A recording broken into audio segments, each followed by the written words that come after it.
Pemirsa, berita Banjarmasin kembali hadir menjumpai Anda. Bersama saya Zaldi Ariandi.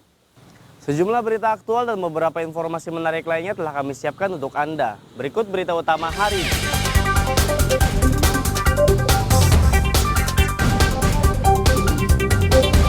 Delapan tersangka curanmor di Kabupaten Banjar ditangkap.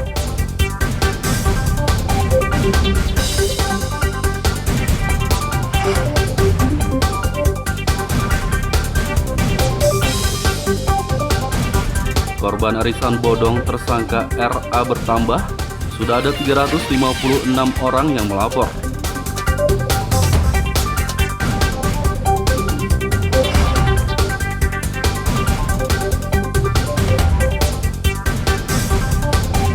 Puluhan buruh menggelar demonstrasi di DPRD Kalsel menolak Permenaker nomor 2 tahun 2022.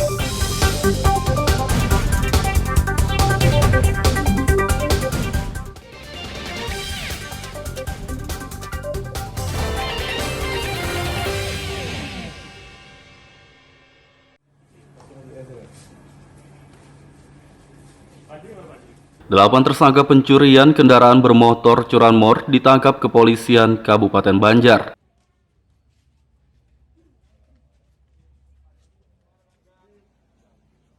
Mereka ditangkap saat operasi Jaran Intan 2022 yang digelar sejak tanggal 9 hingga 20 Februari.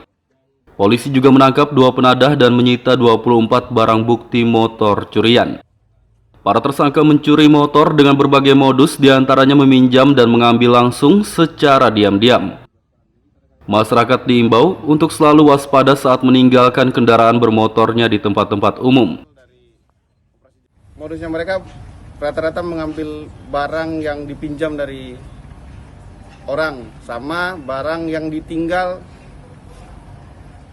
sembarangan di jalan, di tempat belanja, tempat makan, yang dimana masyarakat juga selama ini tidak hati-hati meninggalkan kendaraan, kuncinya ditinggal, tidak menggunakan kunci double dan lain-lain, sehingga lebih gampang pelaku ini mengambil barang hasil tindak pidana yang ada.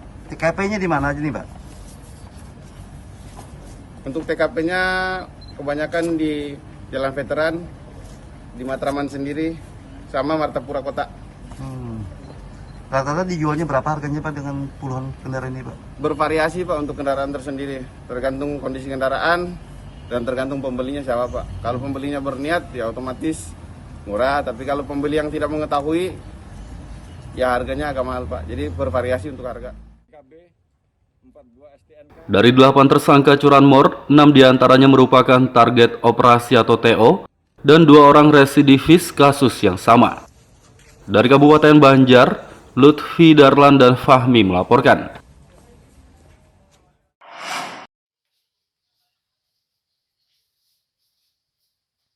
Korban penipuan arisan bodong dari tersangka berinisial RA kembali bertambah.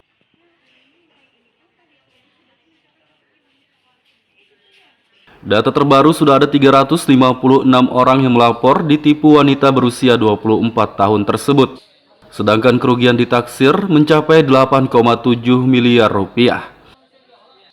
Kabid Humas Polda Kombes Pol Moh Rifai Rabu siang mengatakan, penyelidikan penipuan berkedok arisan ini masih berjalan.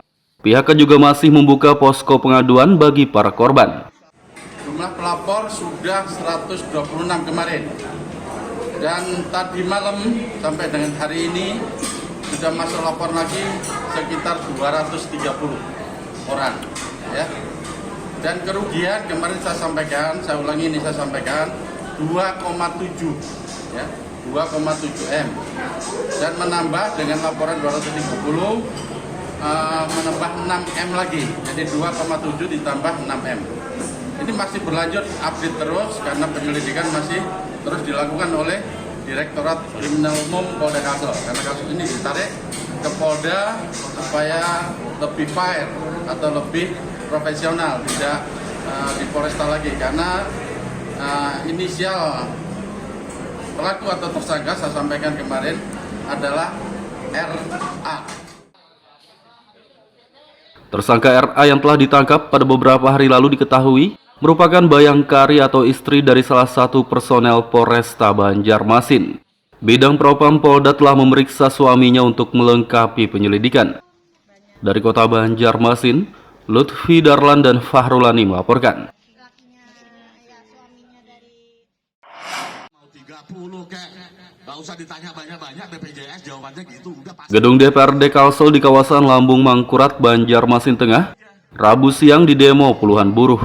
Minuman dan snack di Dewan dihambur kepada seluruh peserta aksi di sini. Mereka menolak peraturan Menteri Ketenagakerjaan Permenaker Nomor 2 Tahun 2022 tentang tata cara dan persyaratan pembayaran manfaat JHT. Menurut mereka, peraturan baru itu sangat merugikan buruh karena dana JHT baru bisa dicairkan saat usia 56 tahun. Para buruh berharap DPRD Kalsel menyampaikan aspirasi mereka kepada pemerintah pusat.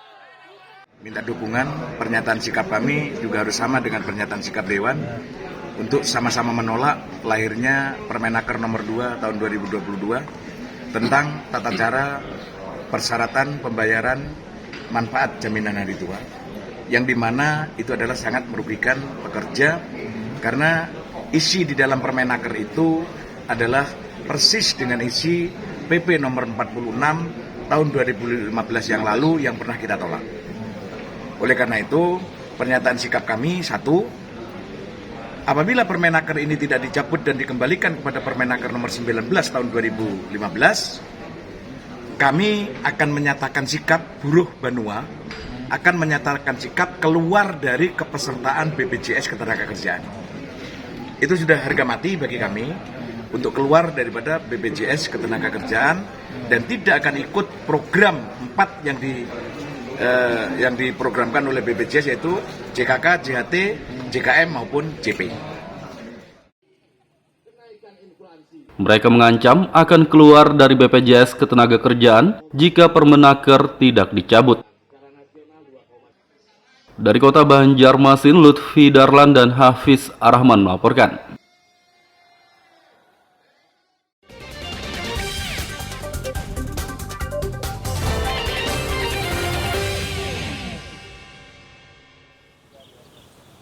Pemirsa, masih bersama kami dalam Berita Banjarmasin. Bagi Anda yang baru bergabung, berikut Berita Banjarmasin utama hari ini.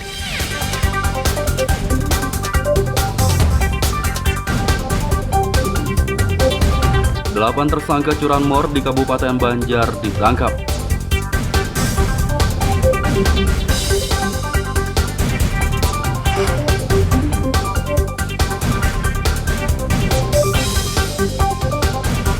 Korban arisan bodong tersangka RA bertambah, sudah ada 356 orang yang melapor.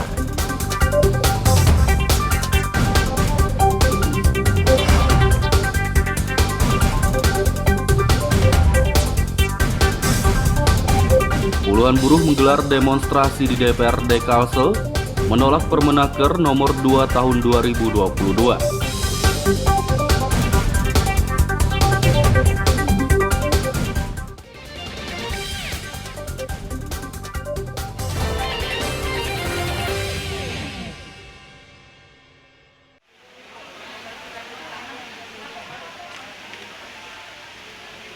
Dinas Kesehatan bersama Bitdokes Polda Kalimantan Selatan menggelar vaksinasi COVID-19 untuk warga binaan Lapas Kelas 2A Banjarmasin Rabu pagi.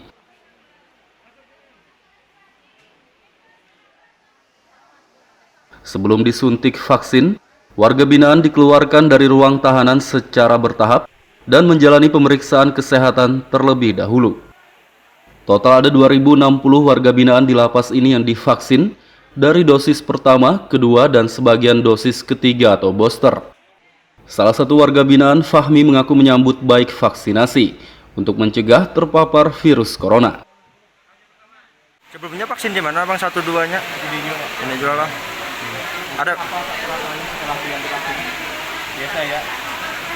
Ini yang sendiri kapan? Ya, yang sendiri. Tujuannya kan kesehatan, Pak. Kalau sebelumnya memang di dalam sendiri seperti apa, Bang? Aman kah? Aman juga. Ini memang ada persiapan untuk keluar kah atau seperti apa, Bang? Jadi vaksin ketiga nih, Bang, booster nih, Bang? Keluar. Untuk vaksin warga binaan jumlahnya 2060. Tahap pertama ini kita ambil dari blok A dan blok B. Untuk selanjutnya nanti bertahap ke blok C, blok D, dan sampai blok G. Pak, alasannya sendiri Pak untuk vaksinasi warga binaan seperti apa sih Pak? Untuk vaksinasi warga binaan, kita mengantisipasi warga binaan jangan sampai dia bisa membentengi dengan virus corona ini. Vaksinasi COVID-19 warga binaan digelar selama 2 hari, yakni tanggal 23 hingga 24 Februari. Dari Kota Banjarmasin, Lutfi Darlan dan Fudael melaporkan.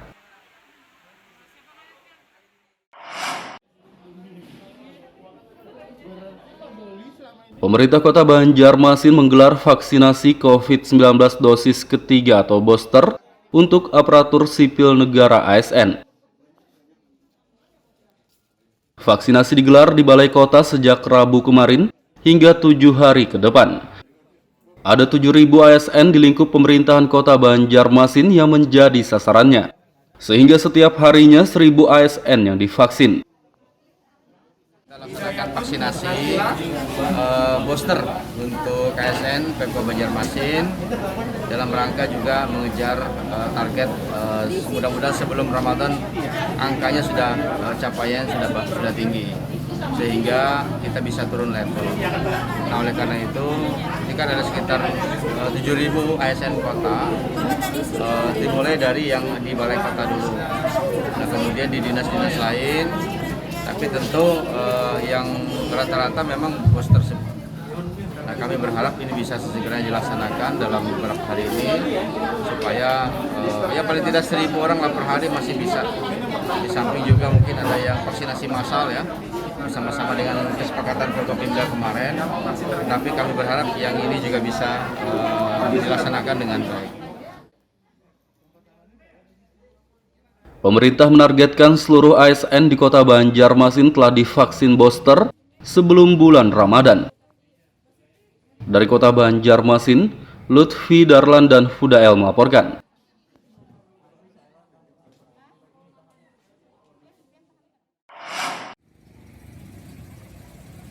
Pengendara yang melintas di depan Mapolres Tapin Selasa siang diberhentikan petugas gabungan TNI, Polri, dan Satpol PP. Para pengendara tidak diperiksa kelengkapan surat kendaraannya, tapi diajak mengikuti vaksinasi. Mereka yang bersedia akan diarahkan masuk ke Mapolres untuk divaksin. Ada vaksin dosis pertama, kedua, hingga ketiga yang disediakan. Raja, karena ternyata dari Raja berapa kali kita lakukan, ternyata ada rekan-rekan kita yang belum vaksin. Alasannya bukan karena tidak mau vaksin, karena memang waktunya tidak ada. Karena mereka juga kan mobilitas pekerjaan dan juga ada kegiatan lainnya, sehingga mereka sebenarnya mau vaksin, cuma waktunya nggak ada. Nah, sarana yang ada ini, kita Raja masuk ke dalam, kita cek apakah sudah vaksin, kemudian kita himbau apakah saudara berkenan untuk kita vaksin hari ini, karena hari ini ada vaksin, kemudian juga ada vaksinator kita. Nah, setelah mereka oke, kita lakukan pengecekan secara kesehatan mereka, ya kita cek, kita kemudian setelah nggak ada masalah, baru kita lakukan vaksin kepada mereka. Ada vaksin yang kedua, ada juga booster buat mereka. Berarti rutin kah kegiatan seperti ini? Iya, rutin sampai nanti vaksin kita habis. Ya, karena sasaran kita kan ada sasaran umum. Ada nanti juga anak-anak, termasuk juga lansia. Mengajak pengendara vaksinasi akan digelar setiap hari hingga stok vaksin habis. Dari Kabupaten Tapin, Lutfi Darlan dan Abdillah melaporkan.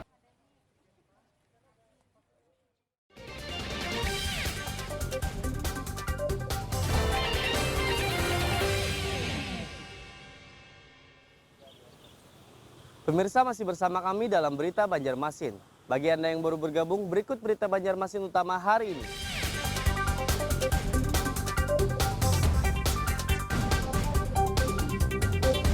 Delapan tersangka curanmor di Kabupaten Banjar ditangkap.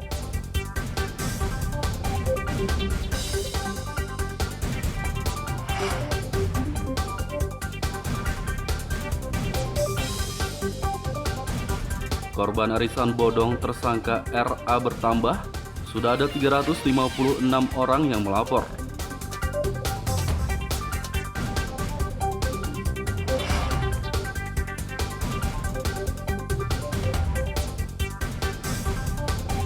Puluhan buruh menggelar demonstrasi di DPRD Kalsel menolak Permenaker nomor 2 tahun 2022.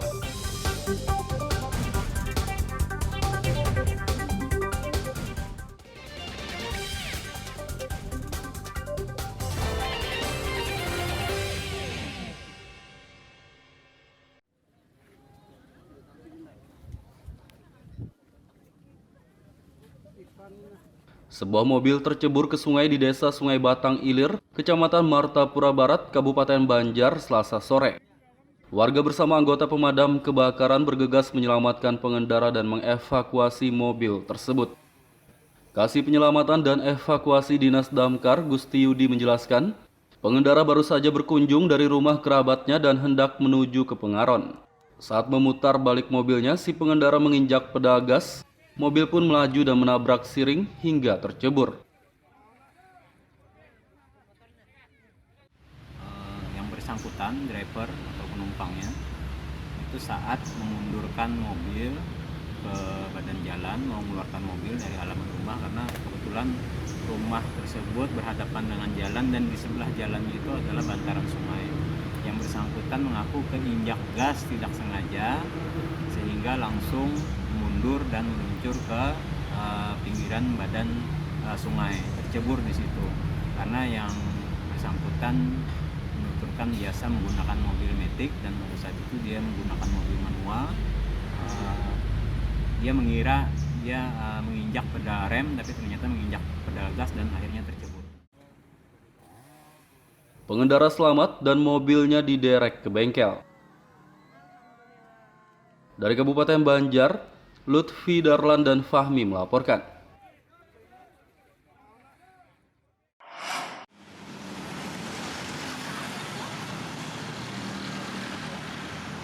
Pemindahan ibu kota Provinsi Kalimantan Selatan dari kota Banjarmasin ke kota Banjarbaru menimbulkan pro dan kontra di tengah masyarakat. Pemindahan tersebut juga disoroti sejumlah pihak, salah satunya anggota Dewan Perwakilan Rakyat Daerah DPRD Kalsel Lutfi Saifuddin. Lutfi juga mempertanyakan dasar keputusan pemindahan yang tercantum dalam Undang-Undang Provinsi Kalsel itu. Undang-undang tersebut telah disahkan oleh DPR RI pada pertengahan Februari lalu. Menurutnya pemindahan sangat terburu-buru bahkan tanpa ada uji publik dan pemberitahuan. Ibu kotanya akan berpindah ke Banjarbaru. Yang kami ketahui memang pusat pemerintahan kita memang di Banjarbaru, namun bukan ibu kotanya yang pindah. Tentu untuk pemindahan sebuah ibu kota tentu memerlukan sebuah kajian dan ini kalau memang kajian ini dirasakan layak baru kita usulkan kan. Nah ini mungkin kita harus mencari titik awal dari kenapa ditetapkannya Banjarbaru sebagai ibu kota provinsi kita. Jadi kalau tidak ada telaahannya ya ini mungkin tentu bisa kita protes lah ya bahwa pemerintah pusat ini menetapkannya berdasarkan apa. Tentu kita selaku masyarakat Kalimantan Selatan juga harus berpikirkan. Politisi Partai Gerindra itu menyarankan pemindahan ibu kota provinsi dikaji ulang karena memerlukan anggaran yang tidak sedikit. Dari kota Banjarmasin, Lutfi Darlan dan Fahrulani melaporkan.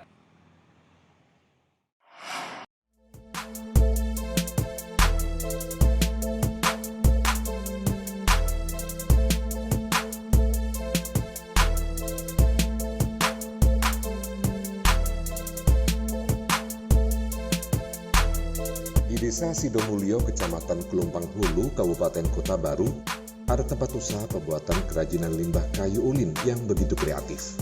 Selain mengandung unsur karya seni, kerajinan berbahan limbah kayu khas Kalimantan yang biasa disebut kayu besi ini juga bernilai ekonomi cukup tinggi.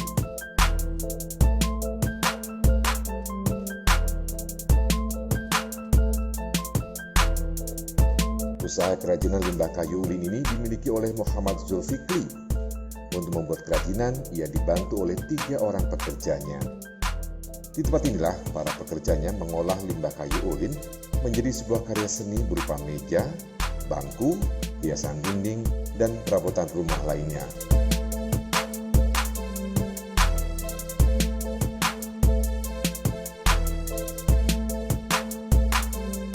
Meski hanya dibuat dari limbah dan berbentuk tidak beraturan, hasil kerajinan yang dibuatnya cukup unik dan menarik serta bernilai ekonomi cukup tinggi.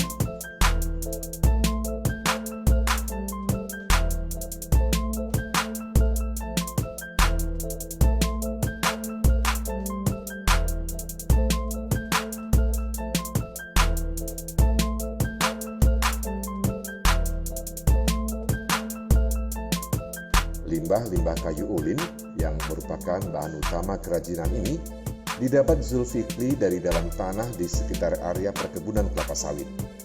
Dulunya, lokasi tersebut merupakan bekas perkebunan pohon kayu ulin. Zulfikri mengatakan pembuatan kerajinan berbahan limbah ulin ini baru 1 tahun ditekuninya. Sementara untuk membuat kerajinan, para pekerjanya memerlukan waktu selama 1 hingga 2 pekan. Tergantung tingkat kerumitan kerajinan yang dibuat.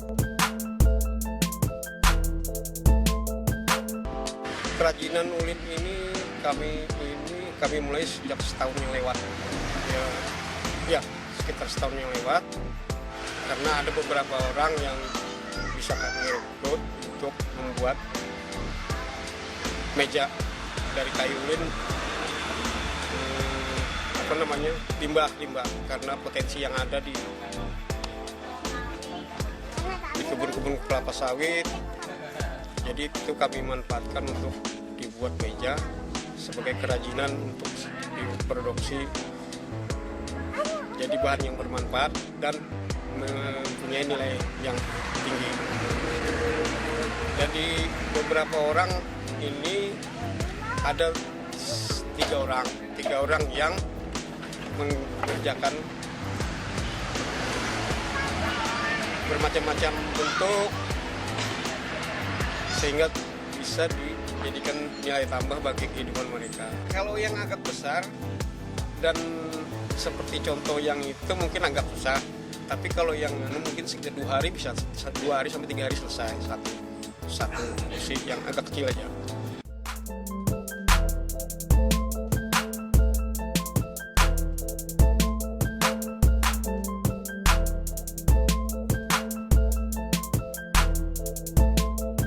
Meski kerajinan ini hanya terbuat dari limbah kayu ulin, harganya cukup tinggi, yakni berkisar antara 2 juta rupiah hingga puluhan juta rupiah.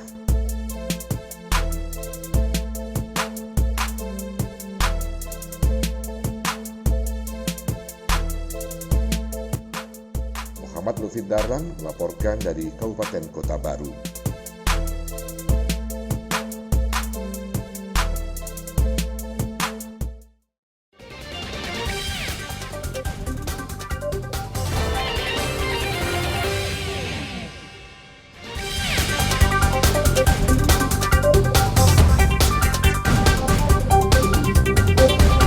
Delapan tersangka curanmor di Kabupaten Banjar ditangkap.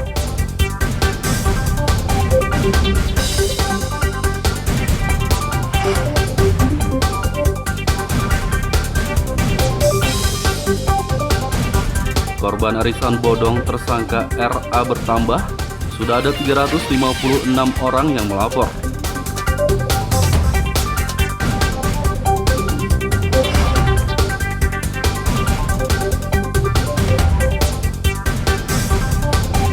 Puluhan buruh menggelar demonstrasi di DPRD Kalsel menolak Permenaker nomor 2 tahun 2022.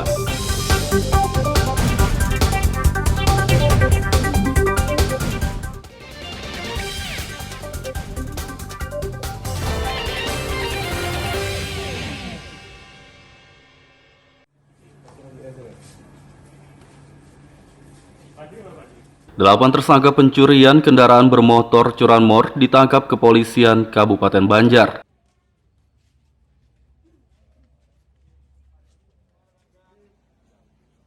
Mereka ditangkap saat operasi Jaran Intan 2022 yang digelar sejak tanggal 9 hingga 20 Februari. Polisi juga menangkap 2 penadah dan menyita 24 barang bukti motor curian. Para tersangka mencuri motor dengan berbagai modus, diantaranya meminjam dan mengambil langsung secara diam-diam. Masyarakat diimbau untuk selalu waspada saat meninggalkan kendaraan bermotornya di tempat-tempat umum. Modusnya mereka rata-rata mengambil barang yang dipinjam dari orang, sama barang yang ditinggal sembarangan di jalan, di tempat belanja, tempat makan, yang dimana masyarakat juga selama ini tidak hati-hati meninggalkan kendaraan, kuncinya ditinggal, tidak menggunakan kunci double dan lain-lain, sehingga lebih gampang pelaku ini mengambil barang hasil tindak pidana yang ada. TKP-nya di mana aja nih, Pak? Untuk TKP-nya kebanyakan di Jalan Veteran, di Matraman sendiri, sama Martapura Kota. Rata-rata dijualnya berapa harganya, Pak, dengan puluhan kendaraan ini, Pak? Bervariasi, Pak, untuk kendaraan tersendiri. Tergantung kondisi kendaraan dan tergantung pembelinya siapa, Pak. Kalau pembelinya berniat, ya otomatis murah. Tapi kalau pembeli yang tidak mengetahui, ya harganya agak mahal, Pak. Jadi bervariasi untuk harga. Dari 8 tersangka curanmor, 6 diantaranya merupakan target operasi atau TO, dan 2 orang residivis kasus yang sama. Dari Kabupaten Banjar, Lutfi Darlan dan Fahmi melaporkan.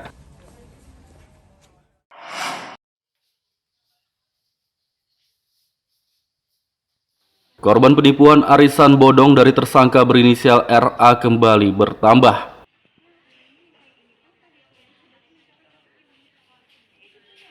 Data terbaru sudah ada 356 orang yang melapor ditipu wanita berusia 24 tahun tersebut.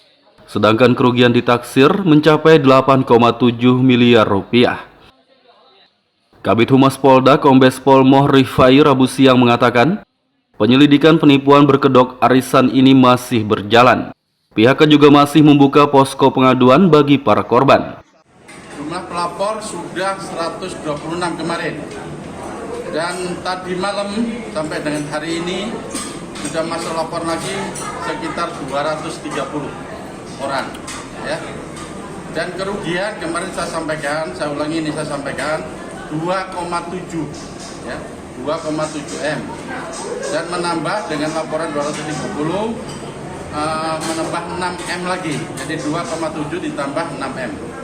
Ini masih berlanjut update terus karena penyelidikan masih terus dilakukan oleh Direktorat Kriminal Umum Polda Kalsel, karena kasus ini ditarik ke Polda supaya lebih fair atau lebih profesional, tidak di Polresta lagi, karena inisial pelaku atau tersangka saya sampaikan kemarin adalah RA. Tersangka RA yang telah ditangkap pada beberapa hari lalu diketahui merupakan bayangkari atau istri dari salah satu personel Polresta Banjarmasin. Bidang Propam Polda telah memeriksa suaminya untuk melengkapi penyelidikan. Dari kota Banjarmasin, Lutfi Darlan dan Fahrulani melaporkan.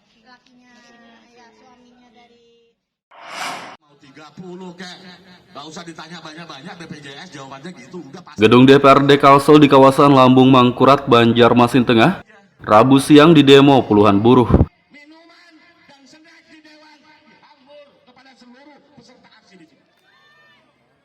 Mereka menolak peraturan Menteri Ketenagakerjaan Permenaker nomor 2 tahun 2022 tentang tata cara dan persyaratan pembayaran manfaat JHT. Menurut mereka, peraturan baru itu sangat merugikan buruh karena dana JHT baru bisa dicairkan saat usia 56 tahun. Para buruh berharap DPRD Kalsel menyampaikan aspirasi mereka kepada pemerintah pusat. Minta dukungan, pernyataan sikap kami juga harus sama dengan pernyataan sikap Dewan untuk sama-sama menolak lahirnya Permenaker nomor 2 tahun 2022 tentang tata cara persyaratan pembayaran manfaat jaminan hari tua, yang dimana itu adalah sangat merugikan pekerja karena isi di dalam Permenaker itu adalah persis dengan isi PP nomor 46 tahun 2015 yang lalu yang pernah kita tolak. Oleh karena itu, pernyataan sikap kami, satu, apabila Permenaker ini tidak dicabut dan dikembalikan kepada Permenaker nomor 19 tahun 2015, kami akan menyatakan sikap buruh Banua, akan menyatakan sikap keluar dari kepesertaan BPJS Ketenagakerjaan. itu sudah harga mati bagi kami untuk keluar daripada BPJS Ketenagakerjaan dan tidak akan ikut program 4 yang diprogramkan oleh BPJS, yaitu JKK, JHT, JKM maupun JP. Mereka mengancam akan keluar dari BPJS Ketenagakerjaan jika Permenaker tidak dicabut. Dari Kota Banjarmasin, Lutfi Darlan dan Hafiz Arahman melaporkan. Pemirsa, informasi tadi sekaligus menutup perjumpaan kita kali ini. Saya Zaldi Ariandi beserta redaksi mengucapkan selamat beraktivitas, sampai jumpa.